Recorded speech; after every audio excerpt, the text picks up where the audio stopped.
Hi friends, welcome to my channel. இன்றைக்கி நம்ம சேனலில் பாவக்காய் வச்சு தாங்க ஒரு ரெசிபி செய்ய போகிறோம். அதுக்கு வந்து நான் பாவக்காய் ஒரு 1/2 கிலோ அளவுக்கு பாவக்காய் எடுத்திருக்கேன். எடுத்துகிட்டு இந்த மாதிரி நான் வந்து நல்லா நைஸாக கட் பண்ணியிருக்கேன். கட் பண்ணி நம்ம காலையிலே கட் பண்ணிவிட்டு அப்படியே ஃபேன் காற்றுலேயே நம்ம வச்சோம் அப்படின்னா அது வந்து நல்லா உலர்ந்து வந்துடும். அது வந்து கொஞ்சம் நம்மளுக்கு கசப்பு தன்மையை கொஞ்சம் குறைச்சி கொடுக்கும். அதனால் நம்ம கொஞ்சம் வெட்டி பேப்பரில் கூட நம்ம போட்டு வைக்கலாம். நான் ஒரு பிளேட்டில் போட்டு வச்சுட்டேன். நான் வந்து பாதி வந்து வத்தலுக்கு எடுத்துகிட்டு பாதி வந்து வறுக்கலாம் அப்படின்னு சொல்லிட்டு எடுத்து வச்சுருக்கேன். இந்த அளவுக்கு தான் சின்னமாக தான் நான் கட் பண்ணியிருக்கேன். நைஸாக கட் பண்ணியிருக்கேன். அதாவது ரொம்ப தின்னாக கட் பண்ணாலும் நம்மளுக்கு நல்லா இருக்காது. இந்த இந்த இந்த அளவுக்கு கட் பண்ணால் தான் நம்மளுக்கு கரெக்டாக இருக்கும். அந்த அளவுக்கு நான் கட் பண்ணி எடுத்து வச்சுருக்கேன். ரொம்ப மெலிசாகவும் இல்லாமல் ரொம்ப திக்காகவும் இல்லாமல் எடுத்து வச்சுருக்கேன். அதுக்கப்புறம் கடாயில் இவ்வளோ தாங்க எண்ணெய் ஊற்றிருக்கேன். ஒரு 2 குழிக்கரண்டி தான் இருக்கும்னு வச்சுக்கலாமா, அது கூட இருக்காது. ரொம்ப எண்ணெய் நான் ஊற்றலை.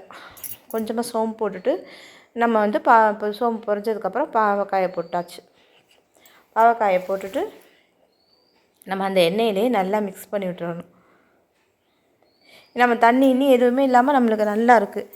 இது வந்து மொத்தமாக கட் பண்ணி நான் வத்தலுக்கு தனியாக எடுத்ததுனால கொஞ்சம் வெள்ளனவே கட் பண்ணிட்டேன். நீங்கள் தண்ணியோடு போட்டால் கூட அது ஒரு மாதிரி இதாக இருக்கும். அதுக்கு இது இந்த மாதிரி நம்ம காய வச்சுட்டு எடுத்து போடும்போது நம்மளுக்கு கொஞ்சம் நல்லாயிருக்கும். அதனால் கொஞ்சம் முன்னாடியே வெட்டிட்டு தரையில் கூட வைப்பாங்க. தரையில் வச்சா கூட அதனோட கசப்பு தன்மையெல்லாம் போயிடும் அப்படின்னு சொல்லுவாங்க. அதுக்கப்புறம் எடுத்துகிட்டு வாஷ் பண்ணி போடுறது. நான் இன்றைக்கி வந்து தட்டில் வச்சுட்டு இந்த மாதிரி சேர்த்துட்டு எல்லா பாவக்காயும் சேர்த்ததுக்கப்புறம் அந்த எண்ணெயில் நல்லா மிக்ஸ் பண்ணி கொடுப்போம். கடலை எண்ணெய் தான் சேர்த்துருக்கேன். நீங்கள் எந்த ஆயில் வேணாலும் சேர்த்துக்கலாம். ரீஃபைண்ட் ஆயிலும் சேர்த்துக்கலாம். பாம் ஆயில், கடலெண்ணெய் எதுவும் உங்கள் சாய்ஸ் தான். எண்ணெய் ரொம்ப ஊற்ற தேவையில்லை.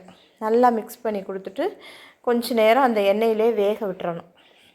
ஒரு 5 நிமிஷம் 10 நிமிஷம் வெந்ததுக்கப்புறம் அதுக்கப்புறம் நம்ம மசாலா சேர்க்கணும். அதிலே பாதி வெந்து வந்துடும். அந்த எண்ணெயிலே வேகும்போது அதிலே கொஞ்சம் கசப்பு தன்மை போயிடும். அதுக்காக தான் அந்த மாதிரியெல்லாம் சின்னமாக நம்ம கொஞ்சம் ஃபாலோ பண்ணிக்கிட்டோம் அப்படின்னா ரொம்ப கசப்பு தன்மை தெரியாது.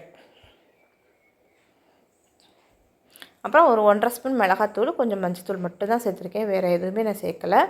சேர்த்துட்டு இந்த இடத்துல கூட நம்ம உப்பு போடணுன்ற கட்டாயம் கிடையாது. நல்லா மிக்ஸ் பண்ணி கொடுத்துட்டு இன்னும் கொஞ்சம் வெந்து வரட்டும். வெந்து ஒரு 40% வெந்ததுக்கப்புறம் கூட நம்ம அதுக்கப்புறம் 40-50% வெந்ததுக்கப்புறம் கூட நம்ம தாராளமாக உப்பு சேர்த்துக்கலாம். ஏன்னா இப்போ கொஞ்சம் குவான்டிட்டி கூட தெரியும். ஏன்னா இன்னும் வேகலை. வெந்ததுக்கப்புறம் அதோட அளவு குறைஞ்சிரும்.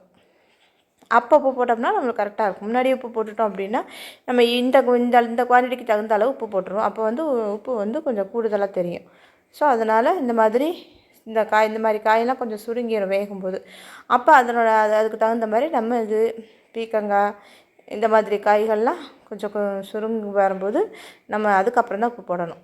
வெந்துட்டுருக்கும்போதே நான் கருவேப்பிலை எப்போவுமே சந்தையிலேருந்து எங்கே மார்க்கெட்டில் வாங்கினாலும் சரி, எதில் வாங்கினாலும் வந்த உடனே கழுவிட்டு நான் வந்து உருகி கழுவி வாஷ் எடுத்து வச்சுருவேன்.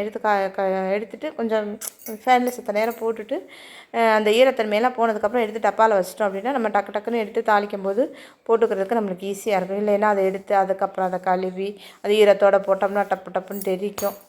இதெல்லாம் கொஞ்சம் நம்ம அவாய்ட் பண்ணணும் அப்படின்னா இந்த மாதிரி நம்ம முன்னாடியே கொஞ்சம் வாங்கி வந்த உடனே கொஞ்சம் வேலை மார்க்கெட்லேருந்து வந்த உடனே அந்த வேலையும் சேர்த்து செஞ்சிட்டோம் அப்படின்னா நம்மளுக்கு ஈஸியாக இருக்கும்.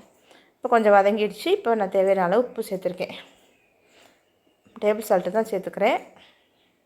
சேர்த்துட்டு நல்லா மிக்ஸ் பண்ணி கொடுத்தாச்சு. இப்போ வந்து மூடி போட்டு அடுப்பை மீடியம் ஃப்ளேமில் வச்சுட்டு மூடி போட்டு நல்லா க்ளோஸ் பண்ணி நம்ம வேக வச்சோம் அப்படின்னா என்ன நடக்கும் அப்படின்னா அந்த நீர் ஆவி வந்து அதில் படும். நம்ம தண்ணிக்குன்னு எதுவும் தெளிக்க தேவையில்லை. அதுக்காக நிறைய எண்ணெயும் ஊற்ற வேண்டிய அவசியமும் இல்லை. இப்போ நம்ம மூடி வச்சுருக்கும்போது அந்த மூடியில் உள்ள அந்த தண்ணி நீராவி வந்து அதில் பட்டு அந்த வந்து காய் வந்து நம்மளுக்கு வெந்து வந்துடும். நம்மளுக்கு அதே இது வறுவல் மாதிரி சதன்னு இல்லாமல் வறுவல் மாதிரியே நம்மளுக்கு கொஞ்சம் கொஞ்சமாக தண்ணி மிக்ஸாக வேகுதில்ல, நீராவி தானே வருது. நம்ம தண்ணி எதுவும் தெளிக்க கிடையாது. அப்போ அதிலே நம்மளுக்கு வெந்து வந்துடும். அது பார்க்குறதுக்கு நம்மளுக்கு ஃப்ரை பண்ண மாதிரியே தான் இருக்கும். ஆனால் ஆவிலே வேக வச்ச மாதிரியும் ஆகிடும். நம்மளுக்கு உடம்புக்கும் ரொம்ப நல்லது. காரம் வந்து ஒரு ஸ்பூன்லேருந்து 1½ ஸ்பூன் அளவுக்கு நம்ம சேர்த்துக்கலாம். பார்த்து சேர்த்துக்கோங்க. அவ்வளோதாங்க, சூப்பரான பாவக்காய் வறுவல்.